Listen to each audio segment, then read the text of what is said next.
Hello, hello. Black Bean Samson here today. How are you all this morning? Hope all is well. So today, I started talking about this and I didn't realize I use OBS to record these. Something really simple, and I accidentally clicked the streaming. So, live streaming, I don't know who it was. Anybody out there could have been viewing me live stream. So I gotta essentially record this. Silly me. So I was going to just reading articles this morning, and I came across this one. This was put out yesterday. This is at the church militant.com, um, written by Christine Niels. Uh, was yesterday. It's about this cardinal. What caught my eye is that they found guilty on all counts of sex abuse, which is like extremely rare, especially in this case because he has still denies it ever happened. The only time that usually you get all counts of sexual abuse happening, like it all, like whatever that they were charging you with, they all get on you, is because you actually admitted it to it, and then they do like plea dealings and stuff. So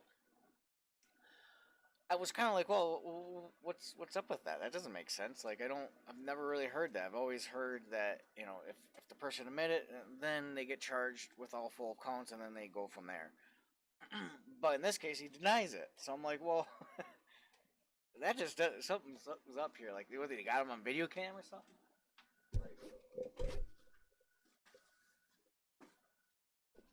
So I started reading into it, and I'm like, oh, what? Well, let me back up for a second. Let me back up. Another thing that really that brought me to this was that I don't really care for the Pope. The Pope right now, and I'm a pro. I guess you could say I'm a pro Christian. Maybe become full, maybe become a Christian, but I'm a pro Christian at the moment. Um, but the Pope is not a good person. That guy was brought into. I don't even know how to. I don't even. That guy's like a socialist or something. That guy is a communist. That guy is evil incarnate, hidden. Uh, Somehow got in the Pope position. I mean, it just has to be that many evil people in the world at the moment. It's very interesting. But let me continue into this. So this guy This guy is being found guilty of all counts of related to a sexual abuse to two altar boys. This happened supposedly at a swimming trip back in the 1990s. So this happened, you could say 18 years ago, roughly.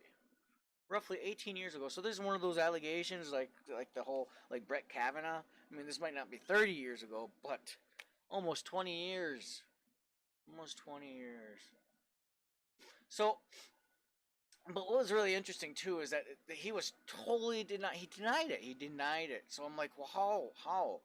Well, it comes to find out too is that this guy was brought in to Australia to fix the finances for the Vatican. His proposed reform, however, which included demands of greater transparency, met with resistance. According to the Vatican expert Edward Patin, the old guard, which is referring to people who were, I'm assuming that's what it's referring to, the old people before Pell who resisted reform out of fears it would reveal their corruption. So these these people who are protective and secretive of the church, they're essentially the ones that are being the resistance. Well, after putting them in, I think it was back around 2014. All right, so now in 2016, Pope Francis comes along, restricts Pell's power, and then the finance audit gets booted after 4 months. I mean, the whole idea of having these people coming in was to essentially show the world that they weren't trying to hide things. They weren't trying to pay off sex scandals and stuff. They were trying to be open and transparent. Well, little did they know that there's been a lot of corruption, and it needs to be brought to light to remedy all the wrongs that the Vatican has done. I mean, personally, the Vatican's just a horrible. That's a horrible organization altogether. I mean, church. The idea of church is a good idea, but I don't like the idea that these churches are like. It's like states, right? And states uh, essentially adhere to the federal government. And if you want any money, you want any help, you have to adhere to the standards that the federal government sets, and then you can collect money. Well, that's what the Vatican is like to a lot of these churches. So these churches, when they reach out to the Vatican, you got to follow their set of their standards, or they won't help with like donations, or they help with things like sending priests to you or whatever. They just I don't know the exact everything to it, but it's like states and federal government. That's exactly what they are. As churches are the state, and the Vatican's the federal government. Um, but so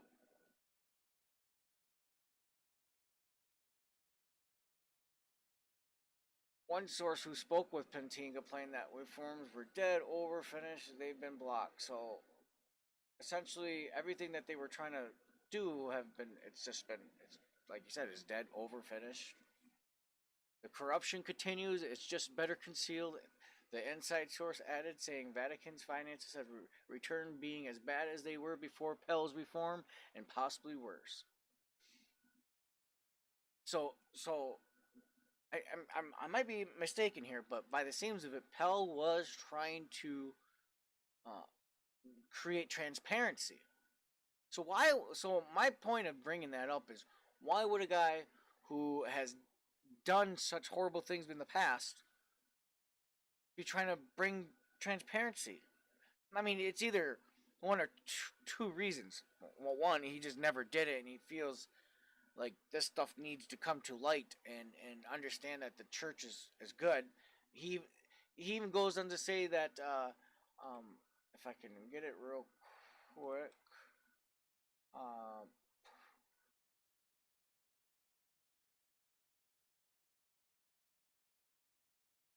yeah. So 1 week later, Pell also left the Vatican, granted permission by Pope Francis to stand trial in Australian court over charges of historical sex offense. And he goes on. It says, all along I have been completely consistent and clear in my total rejection of these allegations, Pell said at the time. News of these charges strengthened of my resolve, and court proceedings now offer me an opportunity to clear my name and then return back to Rome to work.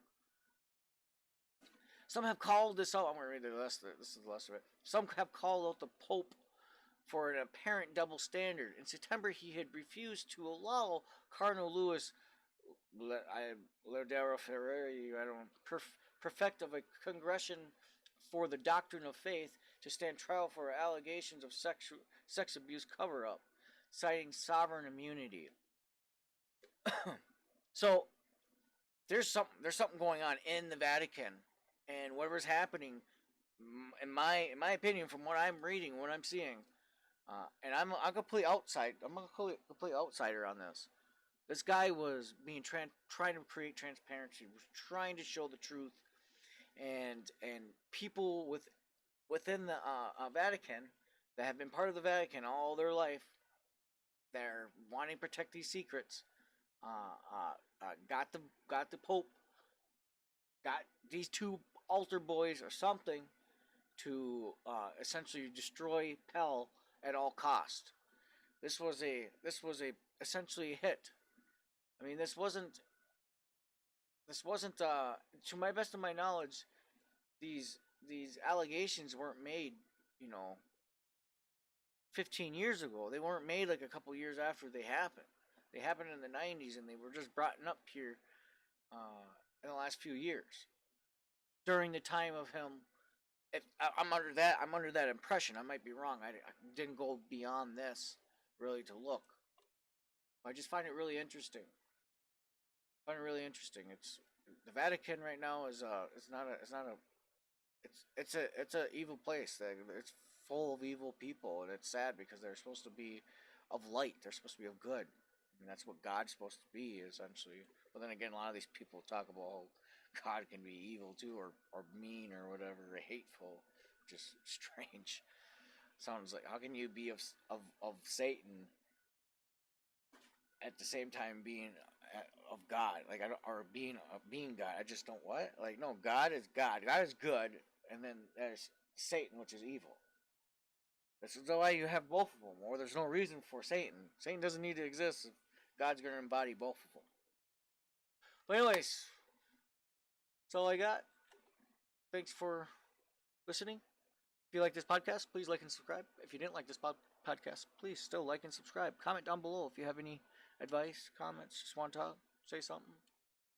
Thanks. Have a great day.